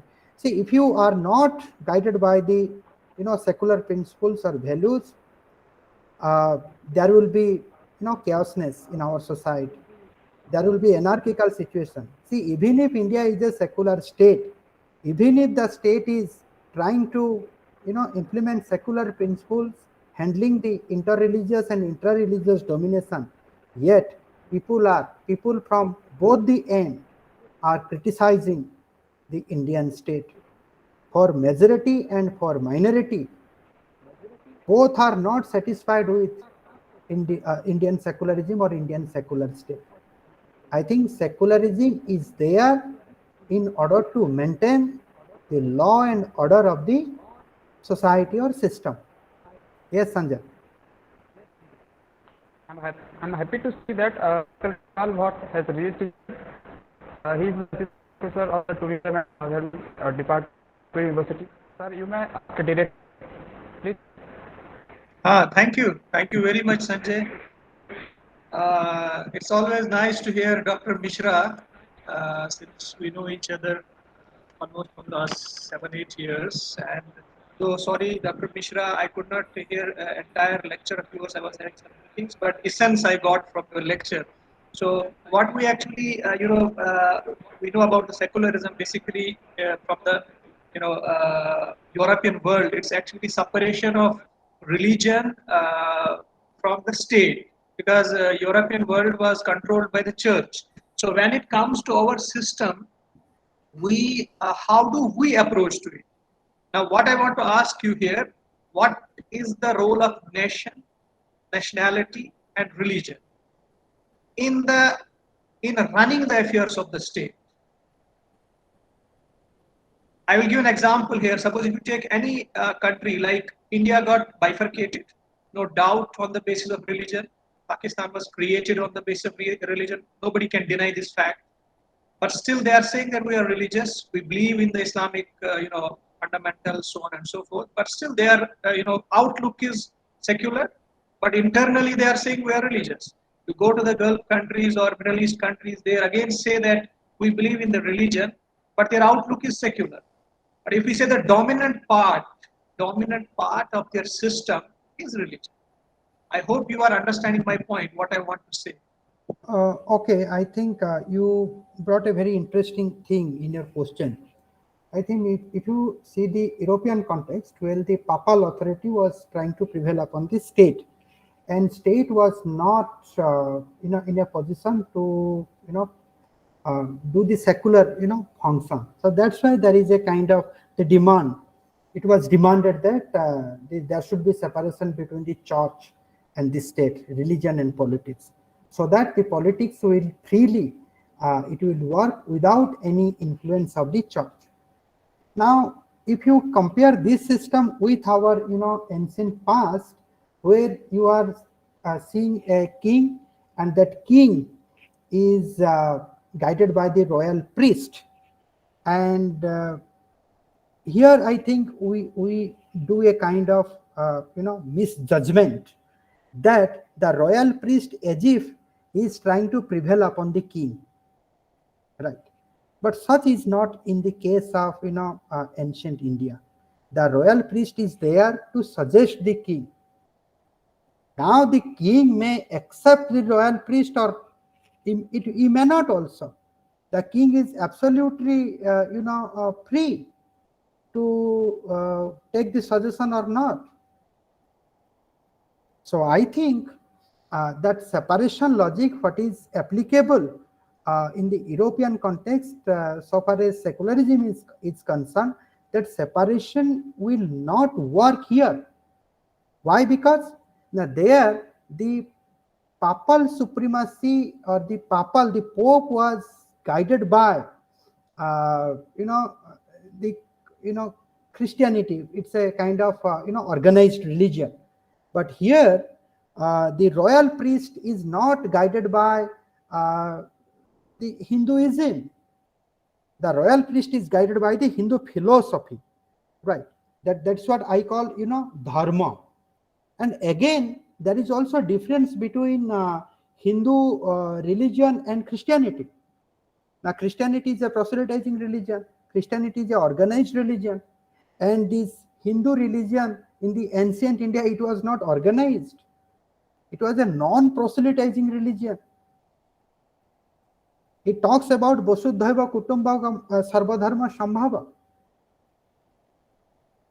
So I think it will be wrong to compare the European experience with the practice of ancient India, and it will be wrong to suggest that that secularism, the ancient India will be secular only when there should be a kind of separation between the priest, royal priest, and the king. It will be absolutely, I think, Iqbal, it will be wrong.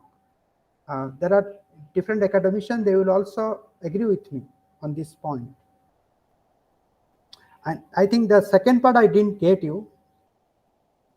My concern is, I'm not, I'm saying, what is the role of religion in I can say in a nutshell, what is the role of religion in nation building and identification? That is nationality.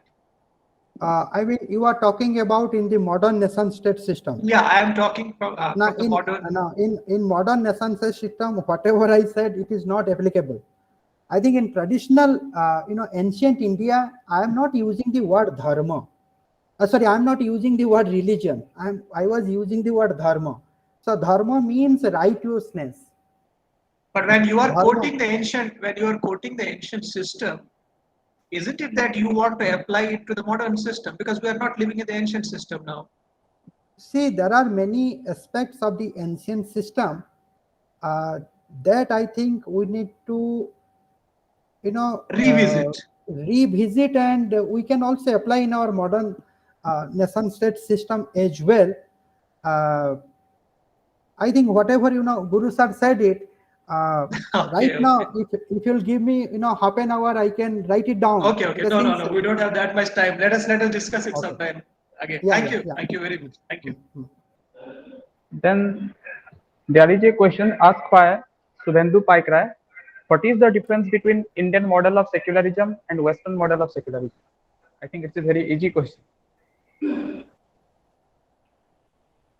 No, I think if you see this, secularism in the modern Indian state and the European secularism, there is no, much difference. And the only difference is that I think the freedom of religion is there here. The freedom of religion is also there in the European context. Here, the citizenship is also there. There also citizenship is also there. I think the only difference is on the question of separation between the state and the church. I think our secularism is based on a model of separation that is what Rajiv Bhargava called principal distance, where the state can intervene in the religion and religion can also intervene in the state. But that intervention is based on certain principles, certain context. That intervention must be legitimate. But in European context, such thing is not there. I think that's the difference. That's the difference. And secondly, our Indian secularism is very much accommodative secularism. I think it has a, I mean, the state has a responsibility towards different religious groups, right? But in the West, you may not find such. Religion, a religious group are very much independent to themselves. State has nothing to do with them. But due to this impact of multiculturalism, now the states are also thinking about the religious group, right? I mean, if you understand the multicultural citizenship, the multicultural citizenship talks about that it is not enough for the state to think citizen as a citizen only, right? Then now the citizens are also having different identities. Their individuality, the individuality of an individual is not because of citizenship, but because of different identities. Now the state has to take care other identities along with citizenship identity, right? So you got me. Now it is due to this influence or impact of multicultural citizenship, now the states are also taking care of different religions. Yeah. Then I can see Dr. Suresh Prasad Sarangi sir has raised hand. Sir, you can ask directly.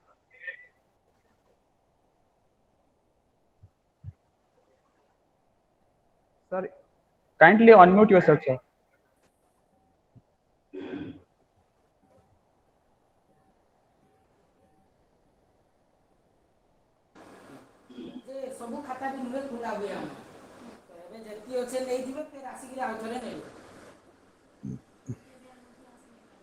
Sir, you may ask.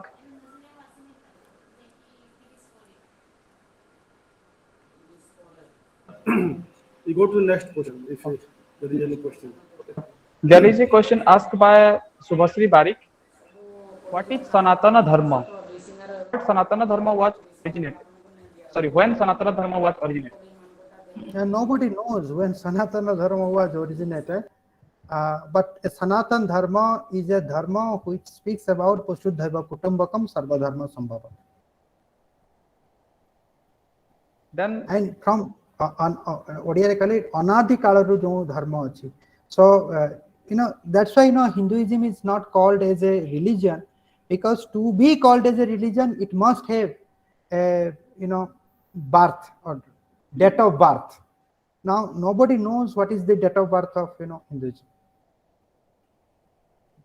there is a question asked by Barsarani Sahu.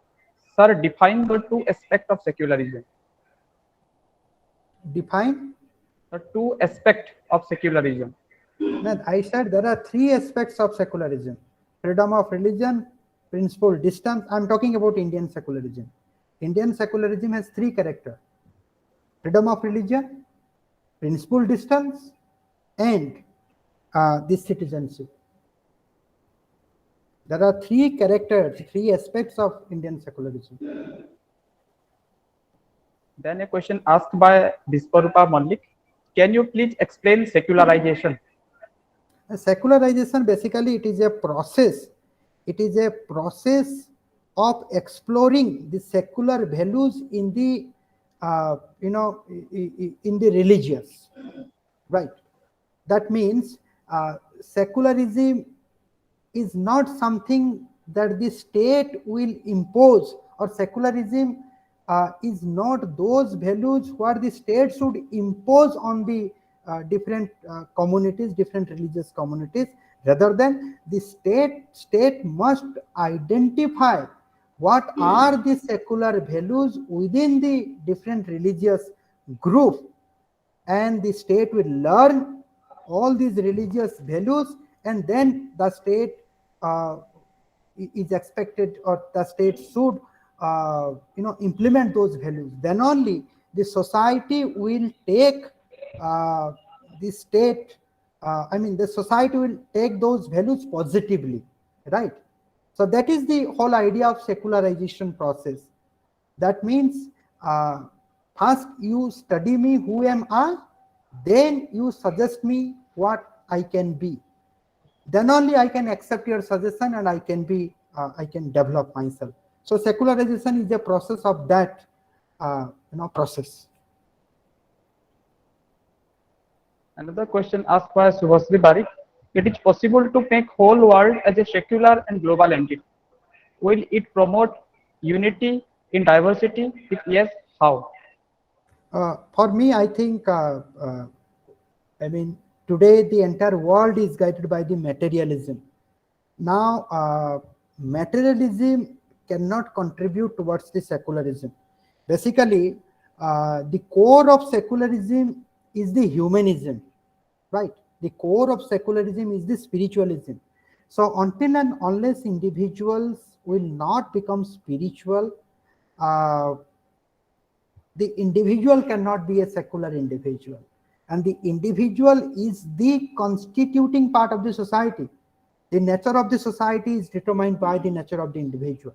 So when individual is guided by the materialism, I think in the first place itself, individual, I doubt a materialistic individual can be a secular individual. I doubt. And if he cannot, then I don't think the society and subsequently the state can be secular. Right. So I think to be secular, we have to be non-materialistic. Okay, thank you, sir, for responding almost all the questions. Then it's time for vote of thanks. I would like to request Ms. Barsarani Patnaik, one of our colleagues, to provide vote of thanks. Please, Barsa.